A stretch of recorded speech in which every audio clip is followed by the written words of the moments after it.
इसलिए होता है महिलाओं को मासिक धर्म। क्या आप जानते हैं कि महिलाओं को होने वाले मासिक धर्म का पुराणों में उल्लेख शामिल है? उन्हें मासिक धर्म क्यों होता है, इस पर एक पौराणिक कथा भी मौजूद है जो इंद्रदेव से संबंधित है। भागवत पुराण में वर्णित एक कथा के अनुसार एक बार बृहस्पति जो देवताओं के गुरु थे, वे इंद्रदेव से काफी नाराज हो गए। इसके चलते असुरों ने देवलोक पर आक्रमण कर दिया और इंद्र को अपनी गद्दी छोड़कर भागना पड़ा। असुरों से खुद को बचाते हुए वे सृष्टि के रचनाकार भगवान ब्रह्मा के पास पहुँचे और उनसे मदद मांगने लगे।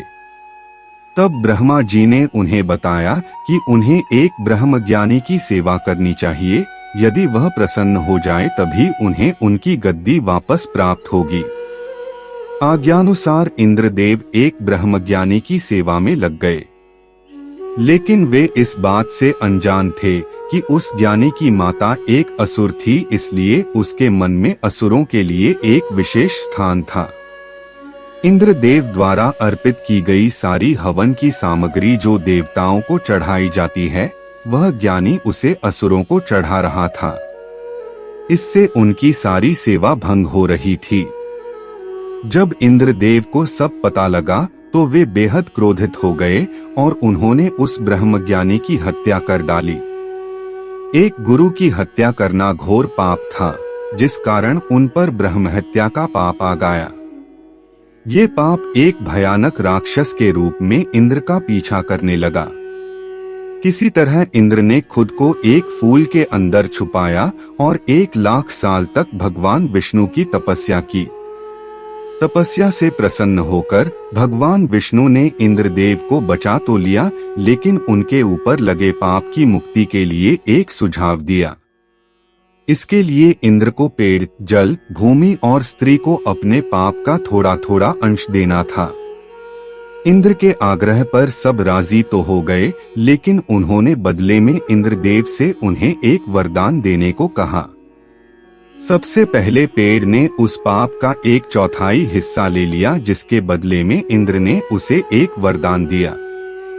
वरदान के अनुसार पेड़ चाहे तो स्वयं ही अपने आप को जीवित कर सकता है। इसके बाद जल को पाप का हिस्सा देने पर इंद्रदेव ने उसे अन्य वस्तुओं को पवित्र करने की शक्ति प्रदान की।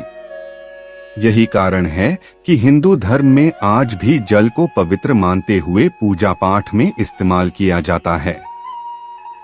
तीसरा पाप इंद्रदेव ने भूमि को दिया। इसके वरदान स्वरूप उन्होंने भूमि से कहा कि उस पर आई कोई भी चोट हमेशा भर जाएगी। अब आखिरी बारी स्त्री की थी। इस कथा के अनुसार स्त्री को पाप का हिस्सा देने के फलस्वरूप उन्हें हर महीने मासिक धर्म होता है। लेकिन उन्हें वरदान देने के लिए इंद्र ने कहा कि महिलाएं पुरुषों से कई गुना ज्यादा काम का आनंद उठाएंगी। इस दौरान वे ब्रह्महत्या यानी कि अपने गुरु की हत्या का पाप ढो रही होती हैं, इसलिए उन्हें अपने गुरु तथा भगवान से दूर रहने को कहा जाता है। यही कारण है कि प्राचीन समय से ही मासिक धर्म के दौरान महिलाओं को मंदिर जाने की मनाही थी।